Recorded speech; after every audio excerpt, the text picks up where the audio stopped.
राधे राधे। जय जय श्री राधे। श्री हरिवंश राधा वल्लभ लाल की जय हो। सभी संतों हरिभक्तों की जय हो। पूज्य गुरुदेव महाराज की जय हो।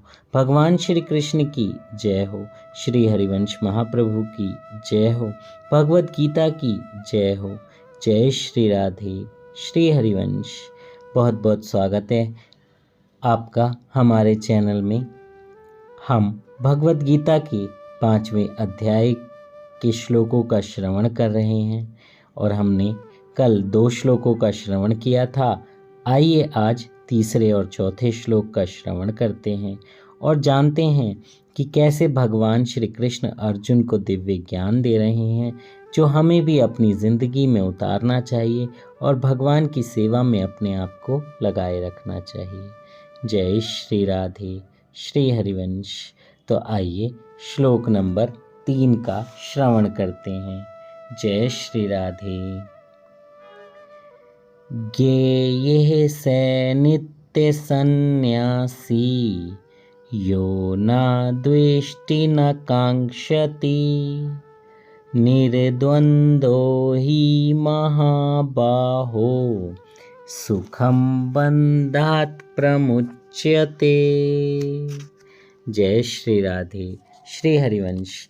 यहाँ भगवान श्री कृष्ण अर्जुन से कहते हैं, जो पुरुष ना तो कर्म फलों से घृणा करता है ना ही कर्म फल की इच्छा करता है वह नित्य सन्यासी जाना जाता है।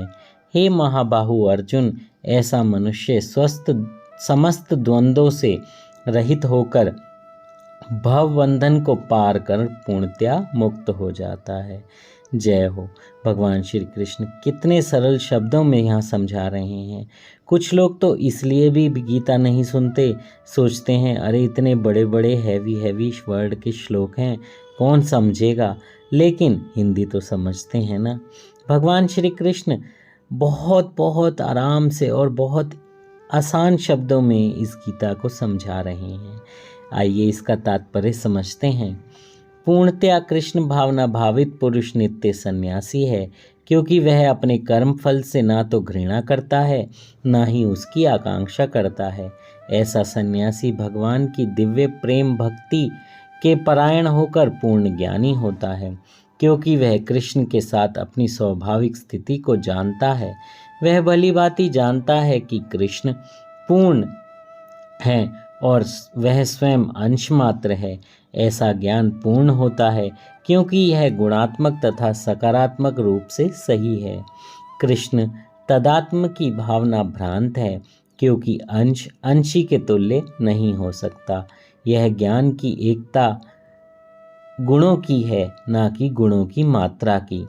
सही दिव्य ज्ञान है जिससे मनुष्य अपने आप में पूर्ण बनता है, जिसे ना तो किसी वस्तु की आकांक्षा रहती है ना किसी का शोक। उसके मन में किसी प्रकार का छल कपट भी नहीं रहता, क्योंकि वह जो कुछ भी करता है कृष्ण के लिए करता है। इस प्रकार छल कपट से रहित होकर वह इस भौतिक जगत से मुक्त हो जाता है। जय श्री राधे। श्री हरिवंश। तो ना तो कर्म फलों की इच्छा कीजिए ना ही मिलने वाले फल से आप ईर्ष्या कीजिए, क्योंकि कई बार क्या होता है, आप अच्छे कर्म करके आते हैं लेकिन आपको पता चलता है कि आपका कुछ नुकसान हो गया, तो आपको लगता है अरे मैं तो अभी दान पुण्य करके आया हूँ और ये क्या हुआ।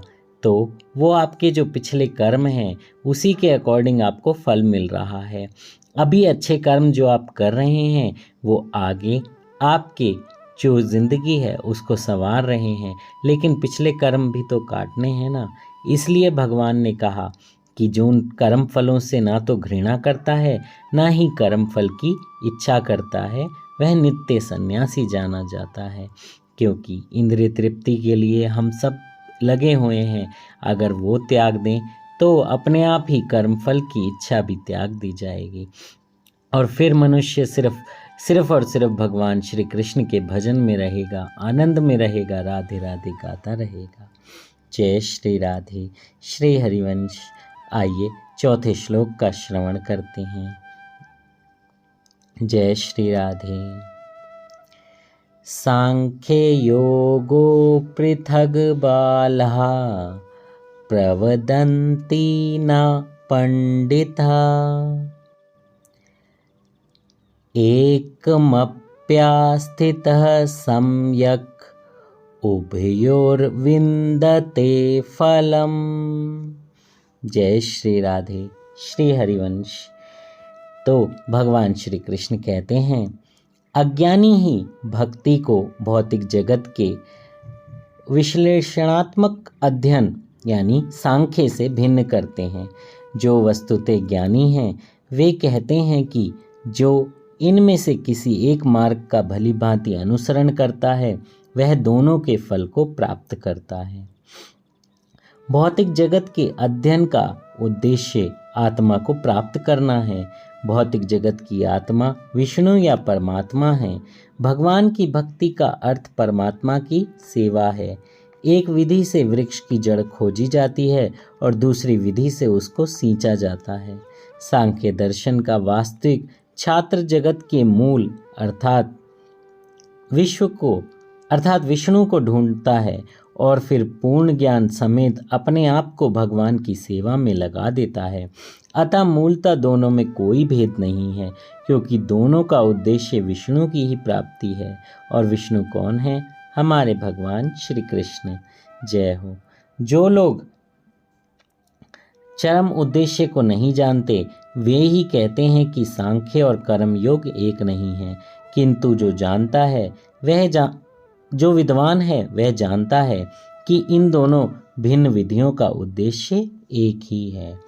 और हमारा भी कोई भी विधि हो यही उद्देश्य होना चाहिए कि भगवान श्री कृष्ण को पाना है। भगवान श्री कृष्ण को पाना है तो उनकी भक्ति करनी है, और नाम जप करना है, उनसे प्रेम करना है, उनकी सेवा करनी है। लड्डू गोपाल को अपने घर में विराजिए, उनकी सेवा कीजिए, उनसे प्रेम कीजिए, नाम जप कीजिए, संतों के चरित्रों का श्रवण कीजिए। ये सब आप करेंगे तो प्रभु स्वयं आपके हो जाएंगे, वो आपके पास ही आकर रहेंगे। जय श्री राधे। श्री हरिवंश। इससे आगे के श्लोकों का श्रवण हम कल करेंगे। श्लोक कहने में अगर मुझसे कोई त्रुटि हुई हो तो मुझे क्षमा कीजिएगा। जय श्री राधे।